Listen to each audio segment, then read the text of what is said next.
Hi, I'm Olivia, and this is Ritual Kitchen, where each week, or nearly each week, or more than once a week, I pick a theme, or a concept, or like an astrological event, or a myth, or a symbol, and choose some kind of recipe around it, or create a recipe around it, and just kind of talk about some kind of concept that I recently stumbled upon and think that maybe someone would be interested in. Today I will do part 2 of my introduction of the hidden messages of water, which I combined with making water kefir last time.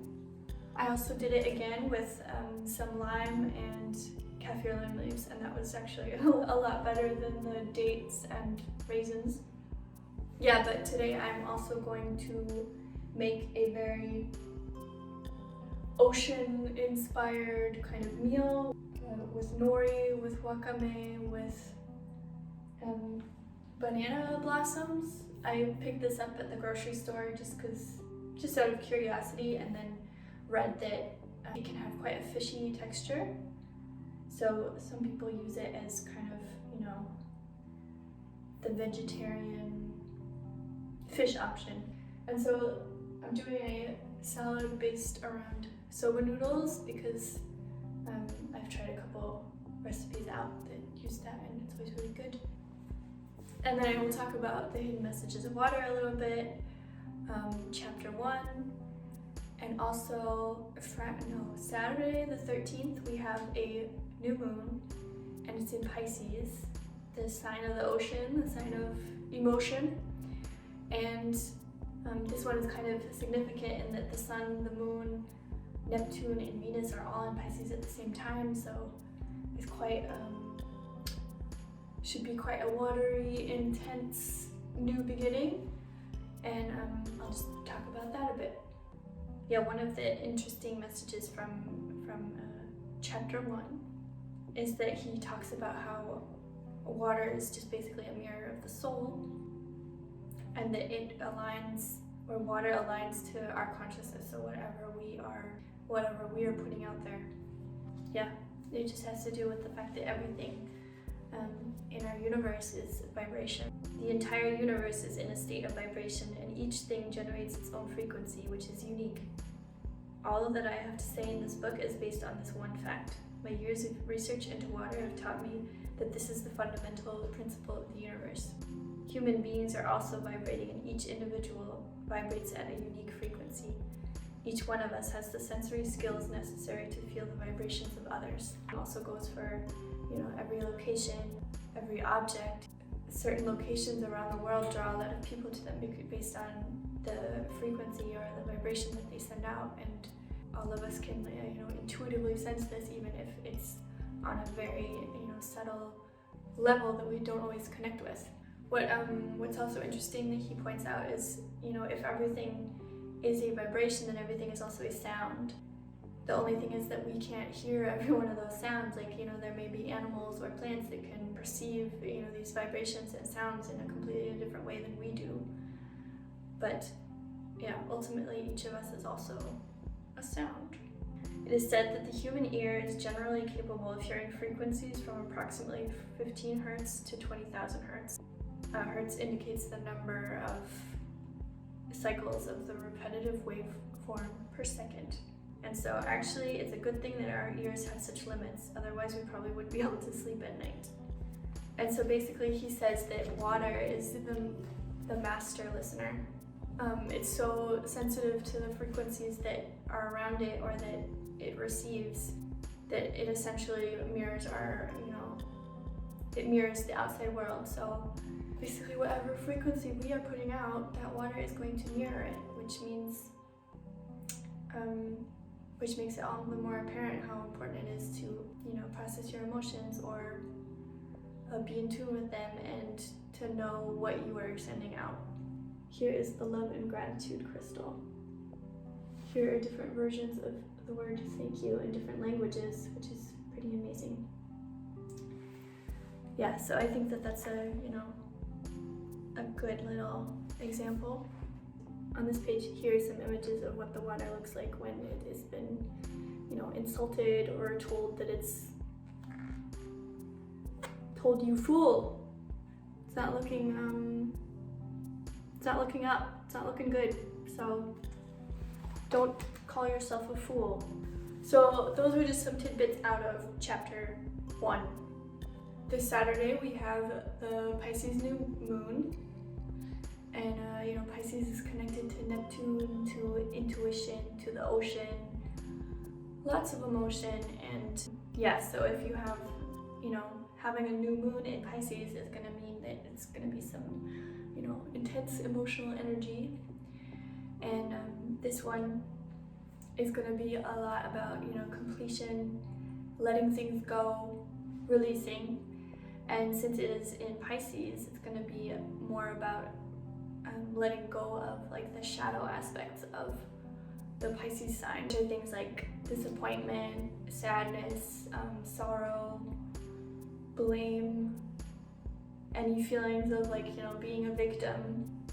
Yeah, also like thinking about where we are now a year later, which is, quite a significant time, at least in the case of Germany, because a year ago, I think it was possibly even the 13th was when we went into our first lockdown. If you reflect on how far you've come in the last year, there's a lot of stuff to let go, maybe some like things that you've really dealt with and that it's now time to say goodbye to. Yeah, and since, Pisces is kind of about the connection to the higher self, to your intuition, it'll be kind of a new moon of looking at things from a higher perspective, looking at things, through the lens of your intuition. Yeah, we could have things come up that we thought we dealt with, that were over, and that may then be coming up now for like, the final release. Pisces, like as far as your body goes, is connected to your lymphatic system, so it could be more important to drink a lot of water. I mean, anyways, but especially like, if you're releasing past things, even subconsciously, it's good to know when these kind of events happen so that you can, drink the extra water and rest a little bit more than you usually would, or just rest because you need to rest. In preparation for, kind of the fiery Aries season coming up, this new moon is just going to be about, letting go of, the lower parts of ourselves that we're done with, anything that we've healed, letting go of the lessons that we learned over, the last year, letting the things that we've healed kind of, dissipate, and just take some time for some self-compassion in the face of, all the things that you've gone through over the last year. Okay, so I'm boiling water for the soba noodles, and I am draining the banana blossoms from the juices that were in the can with them, and I'm gonna chop some cucumber. So here I've got like 2 little bundles of soba noodles. Soba noodles only need about like 6 to 7 minutes. I'm gonna use 2 spring onions, 1 little red chili, 2 centimeter piece of ginger. The soba noodles are ready to drain, and you have to rinse them with cold water afterwards so that you can get all that like extra starch off. Okay, and then I also have 200 grams of Wakame Salad. You can get these often frozen, or you can find it at your Asian supermarket. So it has algae, some mushrooms, some sesame, some soy sauce, water, salt, sugar, and chili in it. And then what I'm also adding is like a couple bits of like nori sheet.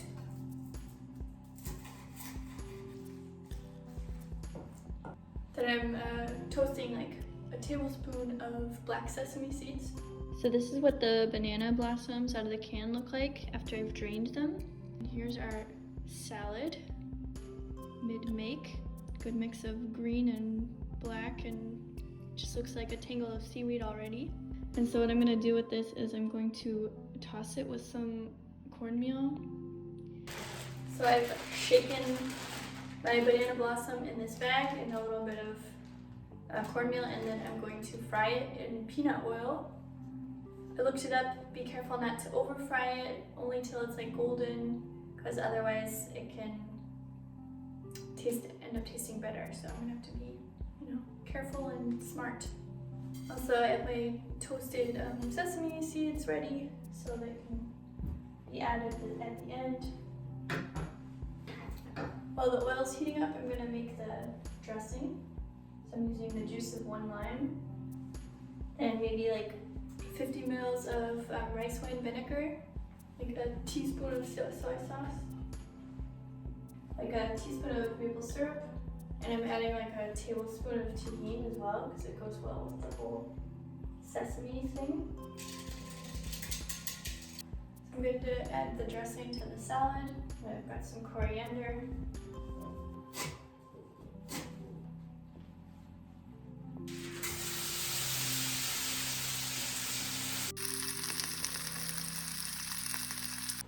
And then I have my fried banana blossoms, which, I mean, I don't know if I needed to fry them, but at least they will have a bit of nutty flavor and some, I salted it a bit. So let's see,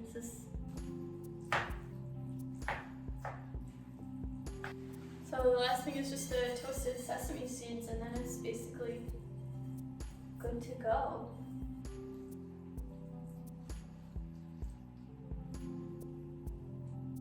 Yeah, so here we have it, the end result. Beautiful mixture of ocean flavors and watery flavors and Asian flavors. And yeah, I'll give it a try now. So I've got the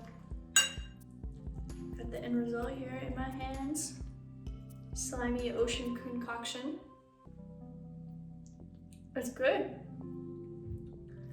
Yeah, it tastes really fresh, refreshing, like the ocean, like the sea. The banana blossoms are good, especially with like that I fried them in the groundnut oil. It brings kind of a nutty taste to the whole thing. The sesame's great. Got a little bit of crisp from the banana blossoms. It's like probably something that a lot of people haven't eaten. It's got a nice texture. It is kind of like a fishy texture, but in a good way. And it tastes a lot like artichoke. So it's kind of sour, and it's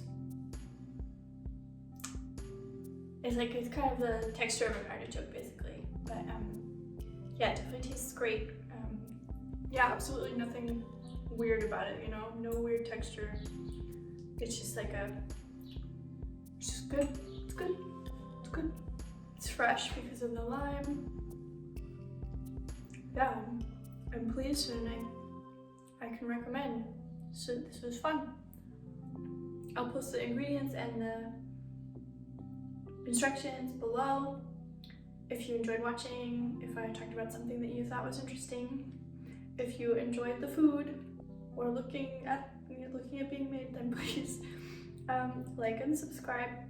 Send this to a friend who likes to eat tasty, fresh, oceany salads, or is a Pisces, or that's it. That's all I got. So thank you for tuning in. Thank you for watching, and yeah, I'll see you again soon.